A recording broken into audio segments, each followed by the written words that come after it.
In the silence of a dark classroom, something stirs. A single word appears on the chalkboard. Present.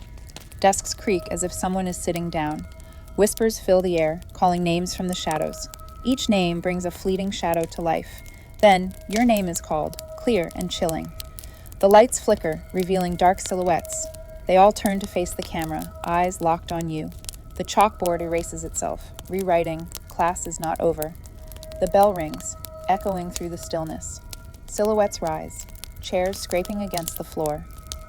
A voice whispers, you stayed behind. The bathroom is dim, a single bulb flickering. You hear a slow drip, drip, drip. It's like a countdown. What's about to happen? A message starts to appear on the foggy mirror. Written by an invisible hand. Don't blink. The dripping stops. Silence fills the room. It's eerie. You feel a chill.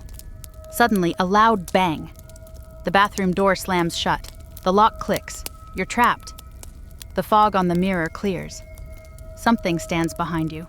Tall, thin, mouth stretched wide. The light flickers. When it comes back, the mirror is shattered, shards everywhere. In each piece, a single eye stares back at you. It's watching. It's waiting. A whisper fills the room, calm and chilling. You blinked. The screen cuts to black. You hear glass crunching under slow footsteps. What just happened? Want to know more? Follow for the next chilling story. A dark hallway stretches ahead, and a motion sensor light flickers on and off. Each time, it reaches a little less distance. The darkness feels like it's creeping closer. A faint buzzing fills the air, like an insect trapped inside the walls. It's unsettling, right? As I walk forward, framed photos on the walls start to tilt. Faces in the pictures blur, then slowly turn toward me. A quiet voice murmurs from somewhere unseen. You weren't supposed to notice. The light clicks off again, plunging me into complete darkness. My heart races. After a few seconds, the light snaps back on. A doorway has appeared where there wasn't one before. Inside, a figure sits facing the corner, rocking gently. I step closer and the rocking stops. Without turning around, the figure speaks in a familiar voice. I was waiting for you. The light clicks off one final time. I feel a rush of footsteps coming toward me. Static fills the screen, whispers lurking beneath the noise. Can you hear that? It's like someone's watching. A face flickers in the static, just for a moment. Did you see it? Blink and you'll miss it. The TV goes dark, but something feels off. In the reflection, a figure stands behind me. What's happening? The screen lights up again, showing a live feed. That's me in the room, but I'm not alone. Footsteps echo, matching the movement on the screen. A voice crackles, calm yet chilling. You're standing in the wrong place. The volume spikes, a piercing screech fills the air, and then, darkness. Signal lost. Imagine a quiet house suddenly plunged into darkness. Only the flickering glow of emergency candles remains. A radio crackles to life, playing soft static. Then a voice breaks through. Stay where you are. Doors begin to close behind you one by one. Family photos on the walls shift, smiles fading into shadows. The voice grows clear. It knows you're moving. The temperature drops and candle flames turn blue. A silhouette appears at the end of the hall, unmoving. Do not let it see your face, the radio whispers urgently. Suddenly the candles go out, plunging you into darkness. Breathing fills the room, not just yours, but many. A phone lights up on a dark bed. The notification reads, "Don't fall asleep." The clock ticks loudly, stuck at 3:17 a.m. The second hand jerks back, another buzz. The message says, "It stands near the door when you close your eyes." A soft creak echoes from the doorway. My heart races. I turn to the door. Nothing is there. Just silence. Back to the phone. Now it shows a live feed from the ceiling. A tall shadow leans over the bed, its face shifting and blurred. The clock starts ticking faster, louder. My anxiety spikes. One last buzz. The message reads, "You just did." The clock stops. The shadow lifts its head, staring right at me. The screen goes black. I hear breathing, inches away. What would you do? Don't fall asleep. The attic is dark. Shadows dance across the walls. You hear a faint scratching sound. What could it be? The camera moves closer, heart racing. Suddenly, a trunk bursts open. Nothing inside. But wait. Something stirs in the shadows behind it. A whisper fills the air. I see you. Chills run down your spine. The air turns icy. You can see your breath in the cold. From the darkness, a pale figure glides forward. It's not walking, it's floating. Its head tilts unnaturally, eyes hollow, reaching out towards you. The scratching intensifies, voices whispering, "You cannot leave." The camera drops, spinning wildly. The figure is getting closer. A final whisper pierces the silence. Now it belongs to you. The screen cuts to black. All you hear are dragging footsteps, circling endlessly. What would you do if this happened to you? Comment below. Oh my god, what is that? The soil, it's moving. Wait, did you hear that? That giggle, it's getting closer. There's something crawling out of the graves. No, there's more of them. Did that figure just tilt its head? The hands, they're everywhere. I can't get out, it just keeps looping back. Now you belong to us. Follow for more horror stories that will keep you up at night. This tunnel feels alive, doesn't it? The darkness just swallows everything. Listen to that echo. What was that? Did you see that shadow? It's like something's watching us. Those handprints, they look fresh. I swear I heard a whisper just now. "You can't leave," it said. "This place is giving me chills." Wait, is that a figure up ahead? We need to get out of here. This tunnel is mine now. It was never the darkness that scared people about the old house. It was the silence. Every night at exactly 2:17 a.m., the clocks inside stopped ticking, as if time itself refused to move forward. One night, a security camera across the street captured something impossible. The front door of the house opened on its own, revealing nothing but pure darkness inside. Seconds later, a shadow stepped out, but it had no body, no face, only long distorted arms that dragged across the ground. The camera glitched violently, and when the footage returned, the shadow was standing directly in front of the camera, staring through the lens. The next morning, the house was gone. No fire, no collapse, just an empty patch of land. But the camera footage remained, and in the final frame, behind the shadow's reflection, a human figure could be seen, watching from inside the screen.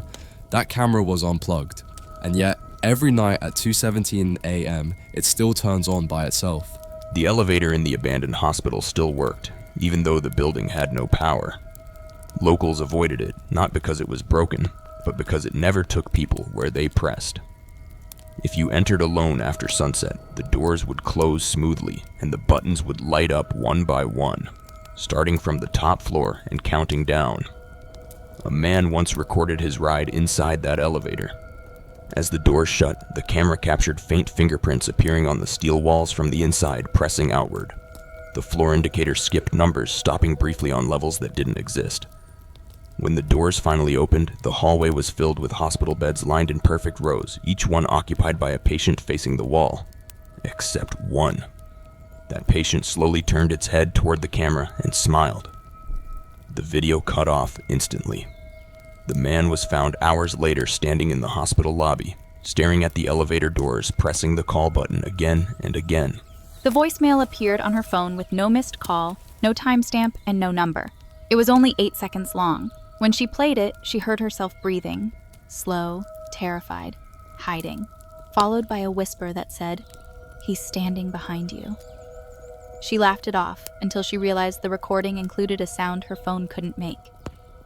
The creak of her bedroom door. That night, she locked every door and stayed awake, clutching her phone. At 2:06 a.m., a new voicemail arrived. This one was longer. It captured footsteps moving across her floor, stopping inches from the microphone. Then her own voice whispered, "Please don't open the door." The door behind her was wide open. The police found her phone on the bed the next morning, still recording. The final audio file wasn't a voicemail. It was a reply. In it, something answered her in a calm, familiar voice and said, "You already did." The child monitor turned on by itself at 2:40 a.m., even though there was no child in the house. The room it watched had been empty for years, its crib removed, its walls bare. Still, the monitor crackled to life every night, filling the bedroom with the sound of shallow breathing and a faint rhythmic tapping, like fingers brushing against plastic. One night, I finally looked at the screen. The room was darker than it should have been, shadows folding into each other in the corners. Then the camera angle shifted, slowly, deliberately, revealing the inside of the closet. Something was crouched there, staring directly into the lens, smiling as if it knew it was being watched. The monitor shut off suddenly. When it turned back on, the feed showed my bedroom instead. The camera hadn't moved. The closet door behind me began to open. On the screen, a message appeared in static letters. "Now it's your turn to sleep. He moved into the new apartment thinking it was normal until the tapping started. At first, it was soft, like rain against the window, but every night, exactly at 1:17 a.m., the tapping grew louder, moving from the walls to the ceiling, as if someone, or something, was walking inside the structure itself. One night, he stayed awake, staring at the ceiling. The tapping stopped abruptly, replaced by a low, wet scratching sound coming from the floor beneath his bed. His heart raced as a whisper floated up from the shadows. "I've been waiting for you." He froze. The sound moved closer, circling the bed, slow and deliberate. By morning, the floorboards were scratched deep, forming shapes he didn't recognize, letters that spelled his own name backward. He never stayed awake to hear it again, but the tapping continued every night, even after he moved out. And the neighbors now say, if you listen closely, the scratches call out to anyone new moving in, inviting them to stay forever. Every night, the streetlights outside my window flickered, always in the same pattern. 3 quick flashes, then a pause. At first, I thought it was an electrical issue, until I noticed the shadows. Each time the lights blinked, a figure appeared in the corner of my room, always just standing there, perfectly still. One night, I decided to record it. When I played back the footage, the figure was gone, until I noticed it reflected in the window behind me. It wasn't alone. Behind it, dozens of pale faces pressed against the glass, eyes wide and empty, mouths moving silently. One of them raised a hand and tapped lightly on the inside of my window. By morning, the window was spotless with no fingerprints, but the streetlights continued their rhythm, and every time they blink, I feel it closer, waiting, patient, learning how to get inside. She always heard the humming at night before sleep, soft and low, like a lullaby someone had forgotten to end. At first, she thought it was the house settling, but the hum never came from the walls, it came from beneath the floor. One night, curiosity overtook her fear. She lifted the rug in the hallway and saw a small trapdoor, one she was certain hadn't been there before. The moment she opened it, the humming stopped. In the darkness below, she saw tiny scratches on the walls, forming words in a language she didn't recognize. Then a hand reached up from the shadows, pale and thin, almost translucent, and traced her name on the floor. She slammed the trapdoor shut, but the hand didn't disappear. The scratches reappeared on her bedroom wall, spelling, "You woke me." Now, the humming continues every night, growing louder, closer. Sometimes she wakes to the feeling of cold fingers brushing her hair, even though she lives alone. He found the old music box in the attic, dusty and forgotten. When he wound it up, it played a soft, haunting melody, one he didn't recognize, yet somehow felt familiar. That night, he dreamed of a little girl standing at the foot of his bed, her eyes hollow, whispering the tune in reverse. The next morning, the music box was gone. Confused, he searched the entire house. Days later, it returned on his nightstand, playing the melody by itself at exactly 3:03 a.m. every night after. The tune grew slower, distorted, and sometimes he could hear breathing behind it, shallow and uneven, as if someone or something was trying to join the song. One night, he touched the box, and the melody stopped. When he looked up, the little girl was there, smiling, and then he realized the tune wasn't coming from the box anymore. It was coming from inside his own chest. He moved into the old apartment knowing the previous tenant had vanished mysteriously, but he didn't believe in ghosts. That is, until he noticed the scratches on the inside of the closet door. They weren't random, they spelled words, "Don't sleep." The first night, he heard faint whispers under his bed, calling his name in voices he didn't recognize. The next morning, the scratches were deeper, and new words appeared. "We are inside you." Every mirror in the apartment reflected not him, but a shadowy figure standing behind him, grinning. By the third night, he stopped leaving the lights on. He didn't want to see it anymore, but even in complete darkness, he could hear it breathing, soft, slow, waiting. And when he finally dared to close his eyes, the whispers became laughter, and then his own voice joined in. I found an old diary in the library, its pages yellowed and brittle. Every entry was dated exactly 1 year into the future. The last one ended with a warning, "Do not look behind you." I laughed it off, until that night, when I heard soft footsteps in my apartment. They were moving closer and closer, though I lived alone. The following morning, I noticed the diary had changed.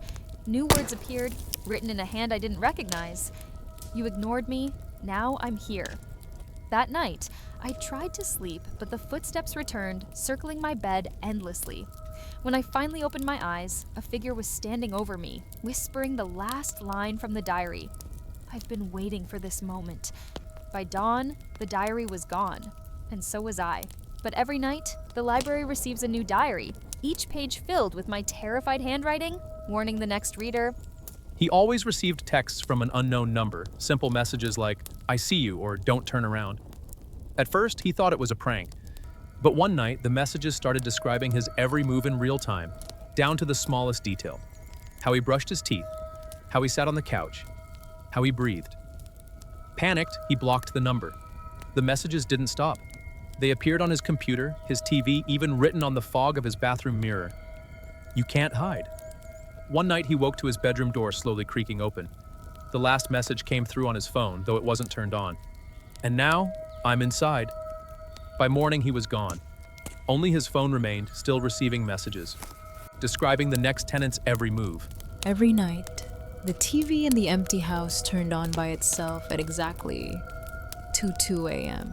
Static filled the screen at first, but then faint images began to appear. People standing silently in the shadows, staring directly at the camera. At first, I thought it was a prank, until I noticed the figures looked familiar. Faces from my own childhood, neighbors I barely knew, and strangers whose eyes seemed to burn into my soul. One night, I recorded the screen. When I played it back, the figures were gone, but the room behind me in the video showed someone standing there, breathing heavily, though the house was empty. The last frame froze on a pair of glowing eyes, and a whisper echoed from the speakers. "We've been waiting for you." The TV has never turned off since, and every night, at 2:22 a.m., it shows new faces, always watching. He found an old camera at a yard sale, its lens cracked and dusty. When he developed the first roll of film, every picture showed his apartment, but empty. Until the last photo. In it, a dark figure stood behind his bed, staring directly at the lens. He didn't notice it when he took the photo. That night, he heard clicks coming from the living room. The camera lay on the floor, its lens pointed at him. Every time he moved, it adjusted on its own, following him like it had a mind. He tried to throw it away, but it always returned, sitting on his nightstand with new photos developed, each showing him sleeping, closer and closer to the camera each time. By the third night, the figure had left the photos and appeared in his room, its face still hidden, whispering, "You shouldn't have looked." Every night, her voicemail received a message, though she hadn't missed any calls. At first, it was just static, but then a voice began to whisper her deepest fears. It named people she knew and places she'd never been. One night, the voice said something different. "I'm inside your house." She checked every room. Nothing. The next night, the messages grew louder, more urgent. It was as if someone or something was moving closer. When she played the latest voicemail in the morning, the recording caught her own voice screaming. This happened long after she had gone to bed. By the third night, the phone rang, showing her own number calling. She didn't answer, but the screen lit up with a message typed by her own hand. Though she hadn't touched it, "You're next."